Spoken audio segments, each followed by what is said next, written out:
And behind the feeling we're talking about here is this feeling of aloneness for so many people who are lost in the world, that I don't have like a connection to something greater than myself. I've come to believe that who I am is what I do and what I have and what other people think about me, and who I am is separate from everybody else, and who I am is separate even from what I'd like to attract into my life, that I'm separate from all the things that are missing, and I'm separate even from God. And that there's a place within me that knows that I'm not separate from any of that. That if there's no place that God is not, or that source is not, or the energy that provides, that is always giving and always creating is not, if there's no place that it is not, then it has to be in me. I know that. And if there's no place that it's not, and it has to be in me, it has to be also in everything that is missing in my life, or that I think is missing. It's there too. So that in some mysterious, invisible way, I'm already connected to everything that's missing in my life through something called spirit. And when I recognized that I'm not here as this human being having a spiritual experience, when you recognize that your essence is that you are a spiritual being, having a human experience, not the other way around. When you really get that, I mean, not that you can say it and it's clever, but when you know that who you are is this essence, you don't see, there's no other, there's no them. There's nothing outside of you. You're connected to everyone and everything. As the Native Americans, you'd say that no tree has branches so foolish as to fight among themselves. It speaks so much about relationships. Tao, the word Tao means the great way. It's really just another synonym for God, or source, or spirit, or that which is the all-creating. And one of the things that it says that was really helpful to me, probably the most helpful thing in it, was that whenever you have a conflict of any kind in any relationship, whenever you have a conflict, that the person who is willing to be of Tao, of God, of Source, is the one who will practice forgiveness, or will go to the person that they have a conflict with and bring love to it, instead of the freeze out, instead of the anger, instead of the hatred, instead of the revenge, instead of so many of the things that we do when we have conflicts in our lives. We just don't talk to that person. Like, I'm not talking to that. I'm not talking to him. He's going to call me because I called the last time. But the person who lives the Tao life, the life of a higher consciousness, is the person who says, I end all conflicts on love, which is where we all come from. We come from a source that is love.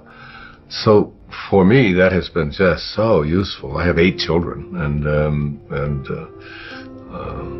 that's been just extraordinarily helpful for me to be in a relationship where I can always be of love, where I can just, and so then you don't even, conflicts become something that are no longer present, because conflict requires two-ness. In order to have a conflict, you have to have two different opinions or whatever.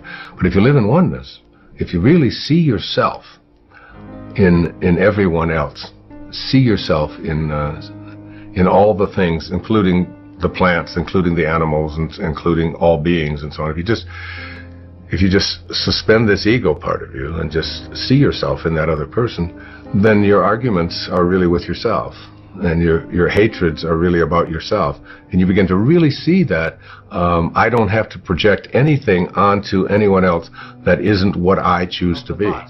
That we have a thought of shame, a thought of anger, a thought of revenge, what it does to the muscles of our body. The muscles of our, it's like, the reason I ask you to tell me a lie, is because I wanted to test your body, because your body wasn't made by your parents. We like to think that our bodies were made by our parents. That's because you look a certain way and all of that. But if we take the tiny little drop of protoplasm that created you, and we try to find out its origin, and we take it all the way back to subatomic particles and reduce it, we find out when we put it in a particle accelerator and rev it up at 250,000 miles an hour and collide it, and we open it up, there's nothing there. That you came from the invisible, you came from Source. It's the spirit that gives life. So that once you understand that this body of yours is a creation not of human beings, but it's a creation of God. It's a creation of source. It's a creation. It came from nowhere, and an invisible source, and manifested into the world of the physical. And so it only reacts to truth, because it was created by truth. So once you lie, this is an ultimate lie detector test. That's why I always say we could have saved $93 million with President Clinton. It's like, come on. Did you have sex or didn't you? Let's get over this, But now you're using an instrument not of human beings. All of our bodies are divine creations, and they only react to truth with strength.